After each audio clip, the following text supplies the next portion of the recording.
கண்ணியத்திற்குரிய எல்லாம் வல்ல அல்லாஹ் ஜல்ல ஷானஹு தஆலாவின் நல்லடியார்களே, கடந்த சில வாரங்களாக இறைவனுடைய நேசர்கள் என்று திட்டவட்டமாக நாம் யாரை அறிந்து வைத்திருக்கிறோமோ, திருக்குர்ஆன் அடிப்படையிலையும் நபிகள் நாயகம் ஸல்லல்லாஹு அலைஹி வஸல்லம் அவர்களுடைய வழிகாட்டுதல் அடிப்படையிலையும் யாரெல்லாம் மகான்கள் பெரியார்கள் என்று நமக்கு சொல்லப்பட்டிருக்கிறதோ அந்த மகான்கள் கூட இறைத்தன்மை அடைய முடியாது. அவர்கள் எல்லா நிலைகளிலும் மனிதர்களாகத்தான் இருந்தார்கள். மனித சக்திக்கு அப்பாற்பட்ட எந்த விதமான ஆற்றலும் எந்த மகானுக்கும் இறைவனால் கொடுக்கப்படவில்லை என்பதை பார்த்து வருகிறோம். அதனுடைய தொடர்ச்சியாக திருமறை குர்ஆனில் அல்லாஹ் ரப்பல் ஆலமீன் சொல்லி காட்டுகிறான், மாகானலி பஷரின் ஐயோத்தியல்லாஹுல் ஹுக்கும ஒல் கிதாப ஒன் நுபுவத்த. ஒரு மனிதருக்கு அல்லாஹ் ஞானத்தையும் வேதத்தையும் நுபுவத்தி என்ற நபி என்ற தகுதியையும் அல்லாஹ் கொடுத்து, சும்ம யகூல இன்னாசி கூனு இபாதல்லி மின் துனில்லா, நீங்கள்லாம் அல்லாஹ் விட்டுவிட்டு எனக்கு எல்லாரும் அடியார்கள் ஆகிவிடுங்கள் என்று சொல்வதற்கு அவருக்கு அதிகாரம் கிடையாது. ஒரு இறை தூதரை நம்ம அனுப்பி அவருக்கு வேதம் ஞானம் நபி என்ற தகுதியெல்லாம் நம்ம கொடுத்தோம் என்று சொன்னால் அவருக்கு என்ன கிடையாது? பத்திலாம் நான் நபியா வந்துட்டேன், நான் தான் எஜமான், என்கிட்ட தான் எல்லாத்தையும் நீ கேட்கணும், நீங்கள்லாம் அடிமை அப்படின்னு சொல்லக்கூடிய அதிகாரம் அவர்களுக்கு கிடையாது. வேற என்ன சொல்லுவாங்க? எல்லா இறை தூதர்கள் என்ன சொல்லுவாங்க? சொல்லணும் சொல்லி இருக்கிறாங்கன்னு கேட்டால், உலாக்கின் கூனு ரப்பானியின, நீங்கள் இறைவனை சார்ந்தவர்களாக நீங்கள் ஆகிவிடுங்கள் என்றுதான் அவர் சொன்னாரே தவிர, சொல்ல வேண்டுமே தவிர, கூனு இபாதல்லா அல்லாஹ்வுடைய அடியார்களாக ஆகிவிடுங்கள் என்றுதான் அவர்கள் சொல்ல வேண்டுமே தவிர, இந்த தகுதியை கொடுத்ததுனால இறைவனுடைய அடியார்கள் நிலையை விட்டு அவர் தாண்டிட மாட்டாரு என்று அல்லாஹ் திருமறை குர்ஆன்ல சொல்லி காட்டுகிறான். அப்ப இதை விளக்குகிற விதமாகத்தான் நபிமார்களுடைய நபிகள் நாயகம் ஸல்லல்லாஹு அலைஹி வஸல்லம் அவர்களுடைய வாழ்க்கை வரலாற்றிலே பல நிகழ்வுகளை நம்ம பார்க்கிறோம். எல்லா நபிமார்களுடைய வரலாறை எடுத்து பார்த்தாலும் அவங்க மனிதர்கிற ஒரு கையேறு நிலையில் நிற்பாங்க. சில நேரங்களில் ஒன்றும் செய்ய முடியாது அவங்களால. அவங்க நினைச்சது, அவங்க ஆசைப்பட்டது, அவங்க விரும்பினது, தனக்கு விரும்பினது செஞ்சு காட்டணும்ல. நம்ம என்ன நினைக்கிறோம் என்று சொன்னால், சிலரை பெரியவர்கள் மகான்கள் என்று நினைத்த உடனே அல்லாஹ் என்னவெல்லாம் செய்வானோ அதெல்லாம் அவர் செய்வார் நம்ம நினைச்சிடறோம். நம்மில் பல பேர் என்ன செய்யறாங்க? அல்லாஹ் நினைக்கிறதையெல்லாம் அல்லாஹ் நடத்துறதெல்லாம் இவர் நடத்துவாரு, மழையை தருவாரு, செல்வத்தை தருவாரு, குழந்தையை தருவாரு, நிம்மதியை தருவாரு, ஆரோக்கியத்தை தருவாரு, இப்படி எல்லாம் நம்ம பல விஷயங்கள் அல்லாஹ் தான் அவற்றை எல்லாம் செய்வான், அதெல்லாம் செய்வார் நம்ம நம்புறோமே. அப்ப அப்படியெல்லாம் செய்யக்கூடிய ஆற்றல் அவர்களுக்கு இருந்தால் அவர்கள் தங்களுக்கு அது மாதிரியான பிரச்சனை வரும்போது நெஞ்சிருக்கணும், அது மாதிரி செஞ்சு காட்டியிருக்கணும். தங்களுக்கு அது மாதிரி சிக்கல் வரும் பொழுது அத்தனையும் அவர்களுடைய சக்தியை கொண்டு நிலைநாட்டி இருக்க வேண்டும். ஆனால் நம்ம புரட்டி பார்த்தோம் என்று சொன்னால் நபிமார்களுடைய வரலாறுகளை அவங்களே ரொம்ப பலவீனமான நிலையில் நின்று இருப்பதை நம்ம பார்க்கிறோம். இதுக்கு சான்றாக ஒவ்வொரு நபிமார்களுடைய வரலாறை நீங்கள் எடுத்து பாருங்க. இப்போ நபிமார்களே முதல் நபி என்று ஆதம் அலைஹிஸ்ஸலாம் அவர்களே சொல்லலாம். இப்போ அவங்க ஒரு மிஸ்டேக் பண்ணிட்டாங்க, ஒரு தவறு செஞ்சிட்டாங்க. அவங்க இறைவனால் நேரடியாகவே படைக்கப்படுகிறார்கள். என்ன எந்த அளவுக்கு என்றால் அல்லாஹ்வே சொல்றான், லிமா ஹலக்து பி யதைய, என்னுடைய கையால் நான் அவரை படைத்திருக்கிறேன், நீ எப்படி அவருக்கு பணியை மறுக்கிறாய் என்று இப்லீஸ் அல்லாஹ் கேட்குறான். இது திருக்குர்ஆனில் சொல்லி காட்டுறான். அப்போ அல்லாஹ்வுடைய திருக்கையால் படைக்கப்பட்டவர் ஆதம் அலைஹிஸ்ஸலாம் அவர்கள். அவங்க ஒரு தவறு செஞ்ச காரணத்துக்காக வேண்டிய அல்லாஹ் என்ன செஞ்சான்? தூக்கி எறிஞ்சிட்டான். அவ்வளோ நெருக்கமானால் நீ இருந்துக்க, சின்ன தப்பு தானே, ஒரு மரத்து தானே செஞ்ச, அதெல்லாம் கிடையாது, என்னுடைய ஆர்டரை மீறினியா வெளியே பேசாம அப்படின்னு சொல்லி அல்லாஹ் என்ன செஞ்சிட்டான்? வெளியேற்றிட்டானுங்கிறது நம்ம எல்லாருக்கும் தெரிஞ்ச ஒரு வரலாறு. அதில் என்ன நம்ம விளங்கி கொள்ள வேண்டி இருக்கிறது? அவனுக்கு கட்டுப்பட்டு நடந்தால் தான் அவன் ஏற்றுக்கொள்வானே தவிர, நீங்கள் வேண்டிய ஆள் என்ன வேண்டாலும் செஞ்சுக்கிடலாம், அவங்களுக்கு சட்டத்திலேருந்து விதிவிலக்கு, அவங்க ரொம்ப இறைவனுக்கு வேண்டப்பட்ட ஆளாக இருக்கிறதுனால அவங்க விருப்பப்படி நடந்து கொள்ளலாம், அதெல்லாம் முடியாது. என் விருப்பப்படி தான் நீங்கள் நடக்கணும். அதுக்கு மீறினீங்க என்று சொன்னால் நான் யாருங்கிறது எல்லா இடத்துலையும் காட்டிடுவேன். ஆதம் அலைஹிஸ்ஸலாத்திலேருந்து இதை ஆரம்பித்து வைக்கிறான். வெளியே அனுப்பும்போது என்ன சொல்லி விடுறான்? உங்களுக்கு அறிவு இருக்குது, மூளை இருக்குது, ஆராய்ச்சி எல்லாம் இருக்குன்னு சொல்லி இஷ்டத்துக்கு நடக்கக்கூடாது. இம்மா ஏத்தி என்னக்கும் மின்னி ஹுதன், போனவனு என்கிட்ட இந்த ஆர்டர் வந்துக்கிட்டே இருக்கும். எல்லாம் சொல்லி காட்டுறோம். போயிட்டீங்க, உலகத்துக்கு போயிடுவீங்க, போனவனு நீங்களே ஆராய்ச்சி பண்ணி நடக்க முடியும், அந்த அதிகாரம் இருக்கா? இம்மா ஏத்தி என்னக்கும் மின்னி ஹுதன், என்னிடமிருந்து உங்களுக்கு நேர்வழி வரும். ஃபமன் தபிய ஹுதாய ஃபலா கௌஃபுன் அலைஹிம் வலா ஹும் யஹ்சனூன், என்னுடைய நேர்வழியை நீங்கள் பின்பற்றி நடந்தால் கவலை இல்லை, பயம் இல்லை, உங்க இஷ்டப்படி நடக்கக்கூடாது என்று சொல்லி ஒரு தப்புக்கு தண்டிக்கவும் செய்யறான், தூக்கி வீசுறான். வீசிட்டு என்ன செய்யறான், உங்களுக்கு முழு சுதந்திரம் தர முடியாது, நம்ம இஷ்டப்படி தான் நீங்க நடக்கணுமாக்க என்று சொல்லி அனுப்புறத ஆதம் அலைஹிஸ்ஸலாத்திலிருந்து அல்லாஹ் இதை ஆரம்பிக்கிறான். ஆதம் அலைஹிஸ்ஸலாத்திலிருந்து என்ன செய்யறான், இந்த இந்த அவனுடைய ஆதிக்கத்தை நிலைநாட்டி கொண்டே வருகிறான். ஆதம் அலைஹிஸ்ஸலாத்துக்கு பிறகு பெரிதாக சொல்லப்படக்கூடிய ஒரு இறை தூதர் என்று சொன்னால் நூஹ் நபியை சொல்லலாம்.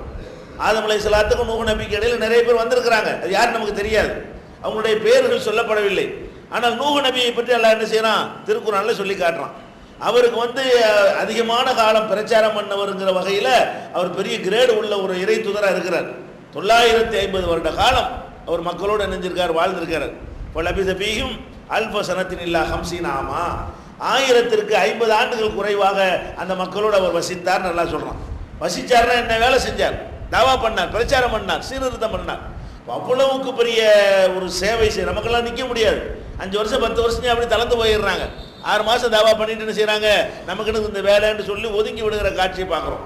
950 ஆண்டு காலம் ஒரு 50 வருஷம் ஒரு தாவா பண்ணாமல் இருந்தாலும் கூட ஒரு சுமார் 900 வருஷ காலங்களாவது என்ன பண்ணியிருப்பாரு, இந்த சத்தியத்தை மக்களுக்கு எடுத்து சொல்லிட்டு இருப்பாரு. அதுக்காக நிறைய அடி ஓத கஷ்டம் துன்பம் சபூர்லையும் மிஞ்ச முடியாது. 900 வருஷமெல்லாம் சகிச்சுக்கலாம் இருக்க முடியாது. அடக்குமுறைகள் ஒரேடியாக போய்கிட்டு இருக்கும் பொழுது ஒரு மாதம் சகிக்கலாம், 2 மாதம் சகிக்கலாம், 3 மாதம் சகிக்கலாம். ஒரு 900 வருஷத்துக்காக சகிக்கல, 900 வருஷ காலமும் இந்த ஒரு நெஞ்சார் அவ்வளோ அடக்குமுறைகளையும் சகித்து கொண்டு ஒரு தியாகம் பண்ண ஒருத்தர். அப்போ அதிகமான காலம் துன்பத்தை சகித்தவர் என்பதற்காக ஒரு ஆழத்துக்கு மேலே வைக்கிறதா இருந்தால் நூஹ் நபியை தான் கொண்டு வைக்கணும். இவ்வளவு அளவுக்கு வாழ்நாள் யாருக்கும் கொடுக்கப்பட்டதுக்கு நம்மள்ட்ட ரெக்கார்டு இல்லை. இப்போ இவ்வளவு காலம் இவ்வளோ அடக்குமுறை தாங்கி கொண்டு சகிச்சுக்கிட்டு அவர் கடைசியாக தான் அல்லாட்ட நெஞ்சார் கையேற்றினார் 950 வருஷத்துக்கு பிறகு. அப்போ அந்த நூஹ் அலைஹிஸ்ஸலாம் அவர்கள் அந்த கூட்டத்தாரை அழிக்க சொல்லி அவங்களே பிரார்த்தனை பண்ண உடனே அல்லாஹ் என்ன செய்யறான், ஆமாம் இவ்வளோ காலம் பார்த்துட்ட, இப்போ தான் நீ கையேந்திருக்கிற, முடிச்சிருவோம் கதைன்னு சொல்லி ஒரு கப்பலை தயார் பண்ணுன்னு சொல்லிட்டான். இப்போ கப்பல் ரெடி பண்ணுறாரு. அதில் கேள்வி பண்ணிட்டு போகிறாங்க, போகிறோம் வரவன்லாம், என்னையா தரையில் கப்பலை விட போகிற, தண்ணி இல்லை, கடலில் கப்பலை விடலாம், நீரில் கப்பலை விடலாம், என்ன தரையில் உட்காந்துட்டு கப்பலை செஞ்சுக்கிட்டு இருக்கிறேன்னு சொல்லி எல்லாம் என்ன செஞ்சாங்க, அது கிண்டல் பண்ணாங்கன்னு அல்லாஹ் குர்ஆனில் சொல்லி காட்டுறான். இப்போ என்ன பிரச்சனை, கப்பல்லாம் தயாரிக்கப்பட்ட உடனே மேலே இருந்து தண்ணி கொட்டுகிறது, கீழே இருந்தும் பொங்கி தண்ணி நீரூற்று பீறிட்டு வருகிறது, மேலே இருந்தும் தண்ணி கீழே இருந்தும் தண்ணி, ரெண்டும் சேர்ந்த உடனே என்ன ஆகுதுன்னா கொஞ்சம் வேகமாக தண்ணி மட்டம் உயர்ந்த உடனே கப்பல் மிதக்க ஆரம்பிக்கிறது. மிதக்க ஆரம்பிக்கும் பொழுது என்ன செய்கிறாங்கன்னு கேட்டால் அவருடைய மகன் ஒருத்தர் இருக்கான். அவர் மகன் நேர்வழிக்கு வரல. அவர் எவ்வளோ சொல்லி பார்த்தாரு, அவருக்கு துன்பம் கொடுத்தவர்களில் கஷ்டம் கொடுத்தவர்களில் அவருடைய மகனும் ஒரு ஆளாக இருக்கிறான். பெத்த மகனை என்ன செய்யறான், தகப்பனுக்கு எதிராக அவ்வளோ பெரிய ஒரு கடுமையான ஒரு ஆளாக இருக்கிறான். இருந்தாலும் அவர் கடைசி நேரத்தில் என்ன பண்ணுறாரு, அவன் மகன்கிட்ட கேட்குறாரு, யாப்புனை இறக்கமானா உலாத்தக்குமால் காஃபிரீன், மகனே நீ என்னோட ஏறிக்கப்பா, நீ இறை நிராகரிப்பாளர் ஆயிராத, இறைவனை ஏற்றுக்கிட்டு இதில் ஏறிக்க, கப்பலில் ஏறினா தப்பிச்சுக்கலாம் அப்படின்னு அவன் நினைக்கிறான். இது எவ்வளோக்கு போகணும்னு தெரியலை. அவன் நினைக்கிறான் சும்மா சாதாரண மழை சாதாரண வெள்ளம், இது எவ்வளோ நேரத்துக்கு வந்துட போகுது, நம்ம ஒரு உயரமான இடத்துல போய் ஏறிக்கிட்டோம்னா தப்பிச்சிக்கலாம், அதுக்கு மேலேயே வெள்ளம் வந்துட போகுது அவன் நினச்சிக்கிட்டு என்ன சொல்கிறான், சாவி இல்லாத பலி யாசிமுனி மினல்மா, ஒரு மலையில் ஏறி நான் தண்ணியிலேருந்து காப்பாற்றிக்கிடுவேன். எவ்வளோ தண்ணி, மழை உயருக்கு தண்ணி வருமா, எவ்வளோ தண்ணி வந்துட போகுது, 10 அடிக்கு வருமா 5 அடிக்கு வருமா, நான் ஒரு மலையிலே நின்றுக்குருவேன், தண்ணி வந்த தண்ணி எப்படி வடியத்தானே போகுது, அப்புறம் இறங்கிட்டு போகிறேன், இதுக்காக நான் கொள்கை விடுவேனா அவன் சொல்கிறான். சாவி இலாஜபலின் யாசிமுனி மினல்மா, தண்ணியிலிருந்து என்னை காப்பாற்றும் வகையில் நான் ஒரு மலையில் ஏறி என்னை தப்பித்து காத்துக்கொள்வேன். அப்போ என்ன செய்கிறான் அந்த அல்லாஹ் என்ன பண்ணுறான்னு கேட்டால், இவன் இனிமேல் கடைசி வாய்ப்பை இந்த பயன்படுத்தலைன்ற உடனே ஒரு அலை ஒன்று இடையில குறுக்கிடுகிறது, பேரலை அப்படி ஆளை அடிச்சுக்கிட்டு போயிடுச்சு. ஆள பைனகுமுல் மௌஜ் ஓ கான மினல் முகரகீன், ஒரு அலை ஒன்று குறுக்கிட்டது, அவன் மூழ்கடிக்கப்பட்டு போயிட்டான். இதில் என்ன மேட்ரு, அப்போ நூஹ் நபி அவர்கள் எல்லாரும் நேர்வழிக்கு வரணும்னு ஆசைப்பட்ட மாதிரி அவர் பெத்த மகன் நேர்வழிக்கு வரணும்னு ஆசைப்பட்டிருப்பாரா இல்லையா, பட்டிருப்பாரு. இந்த மாதிரி மகன் படக்கூடாதுன்னு கவலைப்பட்டிருப்பாரா இல்லையா, மகனுக்கு இது மாதிரி நேரக்கூடாதுன்னு தான் எல்லா தகவலும் நினைப்பாங்க. அப்படி நினைக்கவும் செஞ்சார். நூஹ் நபி அவர்கள் நினைத்ததை அல்லாஹ் குர்ஆனில் சொல்லி காட்டுறான். எப்படி இந்த மாதிரி நடந்த உடனே இன்னபடி மின்னகலி, அல்லாஹ் என் மகன் என் குடும்பத்தில் ஒரு ஆள் தானே, என் குடும்பத்தை எல்லாம் காப்பாற்றி விட்டு அவனை மட்டும் நீ விட்டுட்டிய அப்படின்னு குடும்பத்தில் பல பேர் எல்லாம் காப்பாற்றிருக்கான். அவர் சொந்தத்தில் அவர் மகனையும் ஒரு மனைவியும் நினைச்சிட்டான்ல காப்பாற்றலை. அப்போ அந்த மகனை பற்றி சொல்கிறார், இன்ன புனி மின்னகலி, அவன் என்னுடைய மகன், அப்படின்னா என்ன அர்த்தம்? கொஞ்சம் கருணை கொடுவேன், கொஞ்சம் பார்த்தவனுக்காக ஒரு சலுகை கொடுவேன் அப்படின்னு அவர் கேட்குறாரு. அப்போ இறை தூதர்களுக்கு இறைத்தன்மை இருந்தாலோ, அவங்க நினைச்சதையெல்லாம் அல்லாஹ் செஞ்சு கொடுப்பான்னு என்கிற ஒரு கண்டிஷன் இருந்தாலும், அவுலியா கேட்டால் கொடுத்தா ஆகணுமா? மகான் கேட்டால் அதை மறுக்க, நீங்கள் கேட்டால் மறுத்துடலாமா? அல்ல பெரிய நெருக்கமான ஆள் கேட்டால் எப்படி மறுக்க இயலும் அவனுக்கு அப்படிலாம் சொல்கிறாங்களே. இவருக்கு மேலே ஒரு நெருக்கமான ஆளாக நம்ம சொல்லக்கூடிய அவுலியா மகான்லாம் நினச்சிக்கிறோமே, ஆதாரம் இல்லாத வகையில் அவங்களாம் நூஹ் நபிக்கு மேலே உள்ள ஆட்களா, நூஹ் நபிக்கு சமமானவர்களா? அவ்வளோ பெரிய ஒரு மகான், அவ்வளோ பெரிய ஒரு தியாகி, அவ்வளோ காலம் அல்லாவுக்காக பாடுபட்ட ஒருத்தர் ஒரே ஒரு கோரிக்கை தான் வைக்கிறார், என் மகன் விஷயத்தில் கொஞ்சம் கருணை காட்டுண்டு. அல்லாஹ் என்ன செஞ்சான்? பேசாதன்ட்டான். இன்னும் லைசமின் அகலிக்க, அவன் உன் குடும்பத்தை சேர்ந்த ஆள் கிடையாது. உங்களுக்கு பிறந்தா உங்கள் குடும்பமா? உங்கள் கொள்கை ஏற்றுக்கிட்டா தான் உங்கள் குடும்பம். அல்லாவுடைய பார்வையில் குடும்பங்கிறது என்ன? நம்ம பார்வையில் நமக்கு பிறந்தா குடும்பம்னு நினைப்போம். அல்லாவுடைய பார்வையில் நமக்கு பிறந்தவர்களாக இருந்து கொள்கையிலையும் சரியாக இருந்தால் தான் அவங்க நம்ம குடும்பத்துக்காரங்க. கொள்கையில் சரியாக இல்லாட்டி நம்ம குடும்பத்தை சேர்ந்தவங்க இல்லை. உலகத்தில் வேண்டாம் வாரிசு முறைக்கு சொத்துக்கு வேண்டாம் சரியாக வரும், அல்லாவுடைய கணக்கில் அந்த கணக்கு வராது.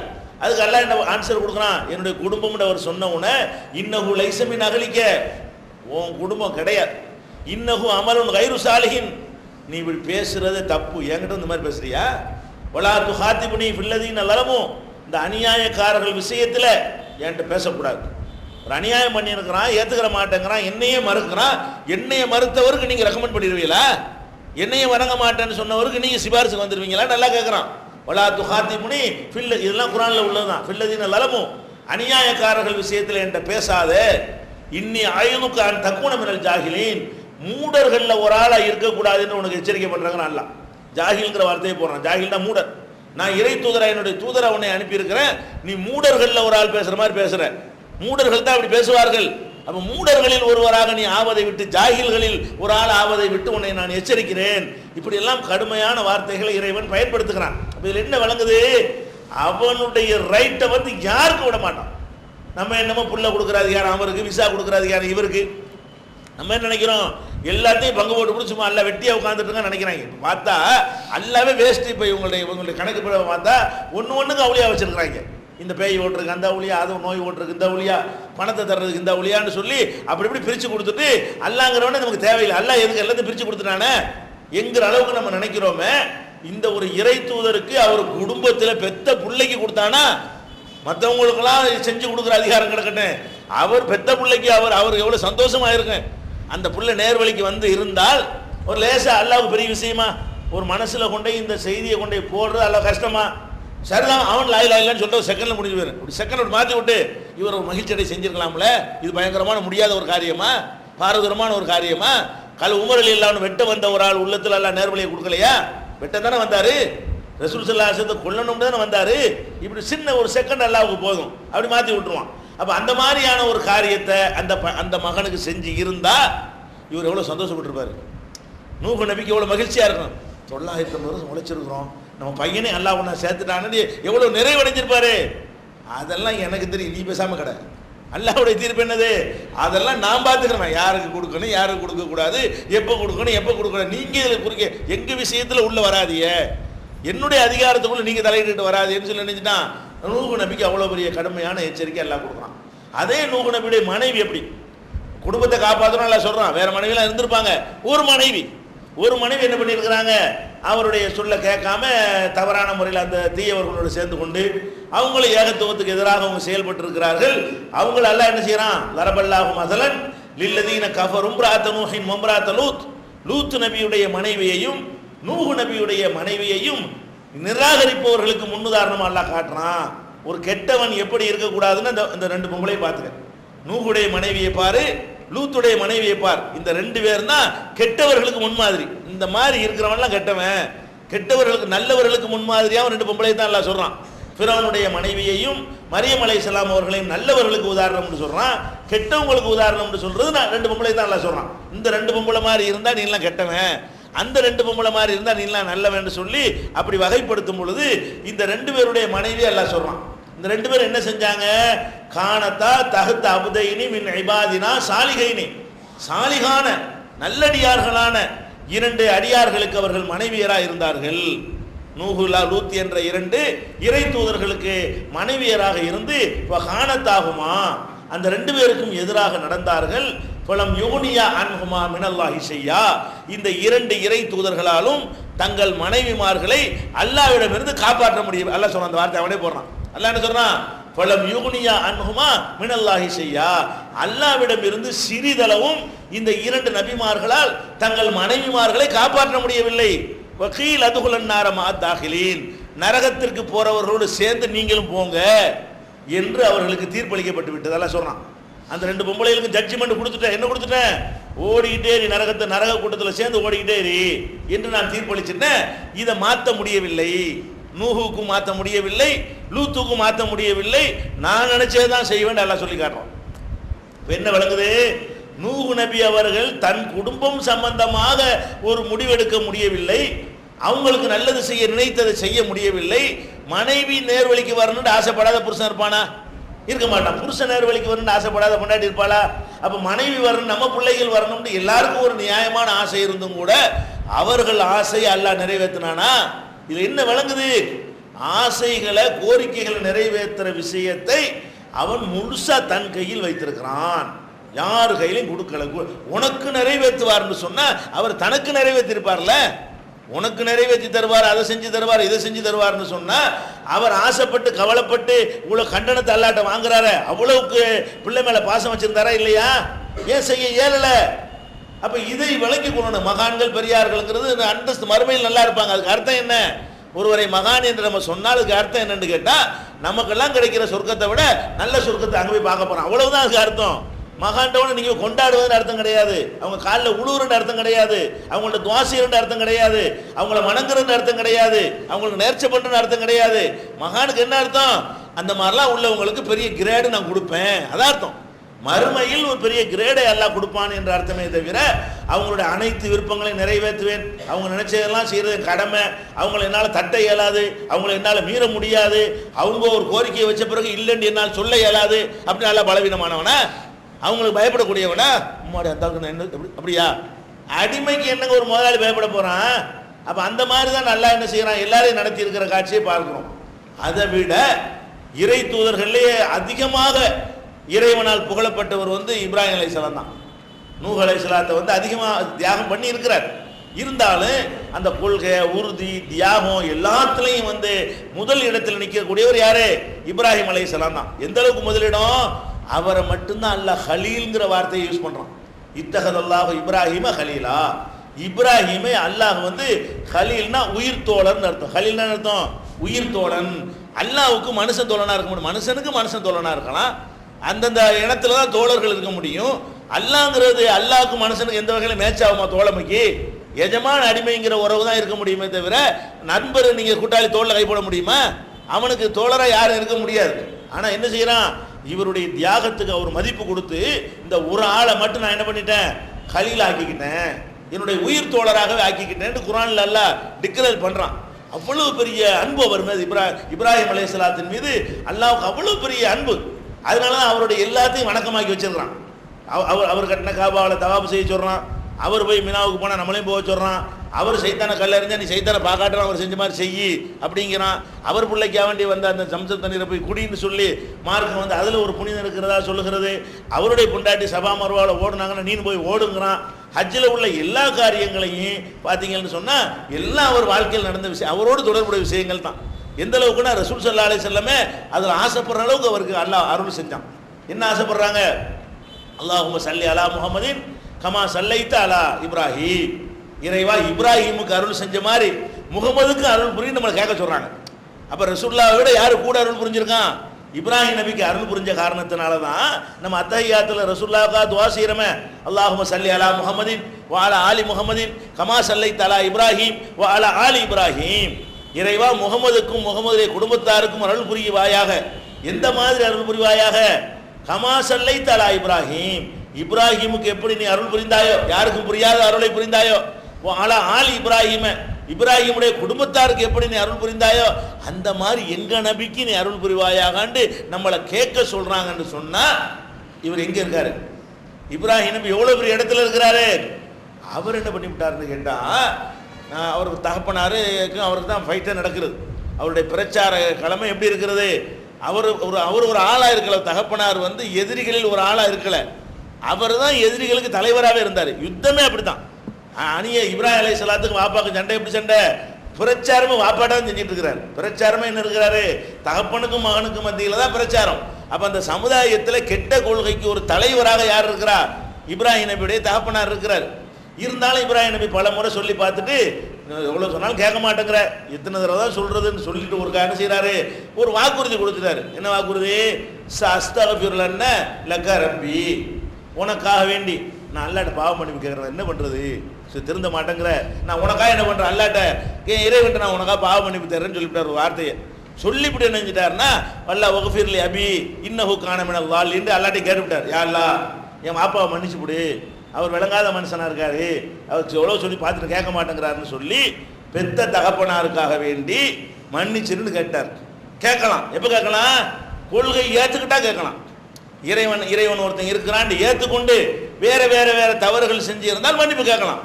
அல்லாவே கிடையாதுன்னு சொல்லிவிட்டு அல்ல எல்லாமே அல்லான்னு சொல்லிட்டு நினைக்கக்கூடிய ஒரு ஆளாக இருப்பாரே, ஆனால் அதுதான் மன்னிப்பு இல்லைன்னு எல்லாம் டிக்ளேர் பண்ணிட்டானே. ஷிர்க்குக்கும் குஃப்ருக்கும் என்ன கிடையாது? திருந்தலைன்னா மன்னிப்பு கிடையாது. அது நிரந்தர நரகம் ஆகிட்ட மன்னிப்புல இருந்து அர்த்தம். எதுக்கு மன்னிப்பு இல்லைன்னு அல்லாஹ் சொல்லி விட்டானோ அதில் இப்போ குறிக்கிறார். இப்போ இப்ராஹிம் நபி அதான் அர்த்தம். அதுக்கு அவருக்கு மன்னிப்பு இல்லைன்னு அல்லாஹ் முடிவெடுத்து வச்சு விட்டான். யாருக்கு மன்னிப்பு இல்லை? யார் அல்லாவே இல்லை என்று சொல்லுகிறார்களோ அவர்கள் அந்த நிலையில் மௌத்தாகிவிட்டால் அவர்களை அல்லாஹ் மன்னிக்க மாட்டான். யார் அல்லாஹ்வுக்கு இணை கற்பிக்கிறார்களோ அந்த நிலையில் மௌத்தாகிவிட்டால் அவர்களை மன்னிக்க மாட்டான். இந்த ரெண்டையும் செய்தவர்கள் வாழும்போது திருந்தி கொண்டால் மன்னிப்பான். உலகத்தில் வாழும்போது நான் தௌபா செஞ்சு மன்னிச்சிருவான். அப்போ இவர் அந்த அதில் நீடித்து கொண்டிருக்கிற அந்த நேரத்தில் பாவ மன்னிப்பு கேட்கலாமா? கேட்டார். அல்லாஹ் என்ன பண்ணிட்டான்? உழைச்சிருவான். யாருக்கு பாவ மன்னிக்கிற? மாகாணலின் நபிக்கு அனுமதி இல்லை. உள்ளதீன் ஆமனும் நம்பிக்கையாளர்களுக்கு அனுமதி இல்லை. யஸ்தக்ஃபிரூலில் முஷ்ரிகீன், இணை கற்பிக்கிறவர்களுக்கு பாவ மன்னிப்பு தேடுகிற உரிமை இல்லை. உலவு காணும் உளில் குர்பா, எவ்வளவு நெருங்கிய சொந்தக்காரங்களாக இருந்தாலும் சரி அந்த உரிமை உங்களுக்கு தரப்படவில்லை நல்லா சொல்றான். அப்புறம் என்ன பண்ணிட்டாரு? அரண்டு போய் மாகான இஸ்திக்ஃபார் இப்ராஹிம் அலி அபிஹி இல்லா மௌஇதத்தின் வஅதஹா இய்யாஹு, அவர் வாக்களித்த அடிப்படையில் இப்ராஹிம் தந்தைக்காக பாவ மன்னிப்பு தேடிவிட்டார்.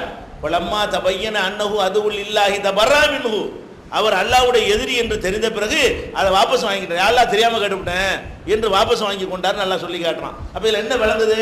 ஒரு பெத்த தவப்புல ஹலீல், ஒரு உற்ற தோழர் நம்ம எதை வேணாலும் செய்வோம்லங்க.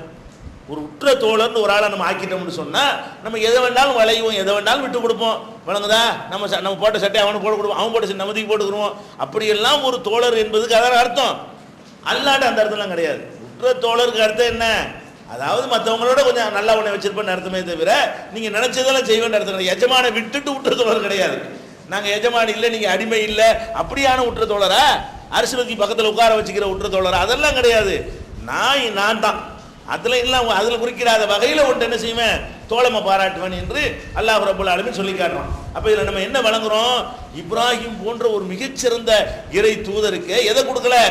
அவர் தகப்பனார் நேர்வழி வரணுங்கிறதையே ஒரு ஆசையா வைத்து அதுக்காகவே கோரி அதுக்காக வாக்களிச்சுட்டு, சரி கூட்டாளி வாக்களிச்சுட்டு நம்ம கொடுத்துருவோமா இல்லையா? உங்களுக்கு நெருங்கிய உயிர் தோழர் ஒருத்தர் இருக்காரு, ஏதோ ஒரு வாக்களிச்சு விட்டாரு, 1000 ரூபாய் தர்றேன்னு முடியலைங்கிறாரு, அவர் தானே வாக்களிச்சார், நான் தரப்பா அப்படி சொல்லுவோமா இல்லையா? அப்போ உயிர் தோழர் வாக்களிச்சுட்டாருங்கிறதுக்காக வேண்டி அல்லாஹ் ஏற்றுக்கிட்டானா? அப்போ அல்லாஹ்விடத்தில் உயிர் தோழர் என்று சொல்வதற்கு கூட அர்த்தம் வேறையா போயிடுது. நம்மள்கிட்ட உயிர் தோழர் என்பதற்கு என்ன அர்த்தமோ அந்த அர்த்தம் இல்லை. அல்லாஹ் உயிர் தோழர்னு சொன்னா என்ன அர்த்தம்? இருக்கிறல அப்போ நீ ஃபர்ஸ்ட் வேணா வச்சுக்கலாமே தவிர அடிமைன்னு தான் அர்த்தம். அடிமையில நல்ல அடிமைன்னு தான் அர்த்தம். அடிமையில சிறந்த அடிமைன்ற அர்த்தமே தவிர நீங்க விரும்புறதெல்லாம் நாங்கள் செஞ்சு தருவோங்கிற அர்த்தம் கிடையாது. உங்களுக்கு முழு அதிகாரத்தையும் தந்தாச்சுங்கிற அர்த்தம் கிடையாது. இன்னும் சொல்ல போனா ஒரு மனிதர் அவருக்கு ஒரு குழந்தை வேணும்னு எல்லாரும் ஆசைப்படுவாங்க. இந்த ஆசை எப்போ வரும்? அந்தந்த பருவத்தில் வந்தால் தான் அந்த குழந்தைய கூட வளர்க்கணும். அந்த குழந்தை கூட நமக்கு உதவுமா.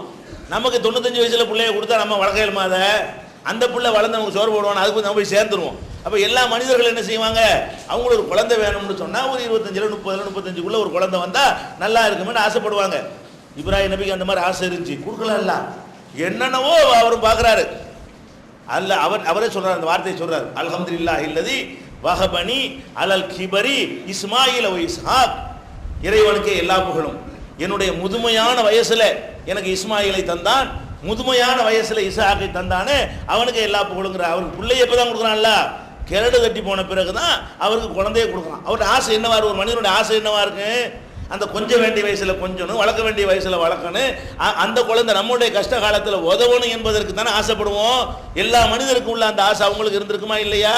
அப்படி ஆசைப்பட்டு இருந்தும் கூட அல்லாஹ் என்ன கொடுக்கல, பார்த்துக்கிட்டே இருக்கான். இரு இன்னும் கொஞ்சம் நாளைக்கு படு, 30 வயசுலையும் கொடுக்கல, 30 தரமாட்டேன், 35 கொடுக்கல, எல்லாருக்கும் புள்ள, அவருக்கு பிள்ளை இல்லை. 30 வயசுல எல்லா பிள்ளை பார்த்துருப்பாங்களா, அவருடைய சக ஆட்கள்லாம் பிள்ளை இல்லை, 35 பிள்ளை இல்லை, 40 பிள்ளை இல்லை. முதுமைங்கிறதுக்கு நீ கணக்கு வச்சுக்கிறங்க, ஒரு 60, ஒரு 55, ஒரு 70 வச்சுக்கிறங்க. அவ்வளோ வயசு வரைக்கும் பார்த்துட்டு அப்புறமேல் பிள்ளைய கொடுக்குறான், 2 பிள்ளைய அப்போ தான் கொடுக்குறான்னு சொன்னால் அதுக்கே அவர் அல்லாஹ்வுக்கு நன்றி செலுத்துறாரு என்று சொன்னால் நம்ம என்ன வழங்குறோம்? ஒவ்வொருத்தரும் எதை இயல்பாக விரும்புவார்களோ அந்த விருப்பம் இப்ராஹிம் நபிக்கு இருந்திருக்கும். அதுக்கு ஆதாரம் இல்லாட்டா கூட மனிதன் அப்படி குழந்தையை விரும்பக்கூடியவனாக படைக்கப்பட்டிருக்கிறான். அந்த மாதிரி அவருக்கும் ஒரு ஆசை இருக்கும். அந்த ஆசையை அல்லாஹ் எப்போ கொடுக்குறான்? அவருடைய தள்ளாத முதுமையான வயசுல நிறைவேற்றுகிறான் என்பதில் இருந்த நான் தான் எல்லாம் நீ நினைச்சோன்னு உண்டாய் கேட்டு பார்ப்போம். அதான் சவால் தானே அது. நீங்கள் எங்களுக்கு நேசர்னா நீங்கள் நினைச்சோன்னு பிள்ளை பெற்றுருவீங்களா? உங்களுக்கு அந்த ஆற்றல் வந்துருமா? உங்களுக்கு அந்த சக்தி வந்துருமா? உங்களுக்கு அந்த பவர் வந்துருமா?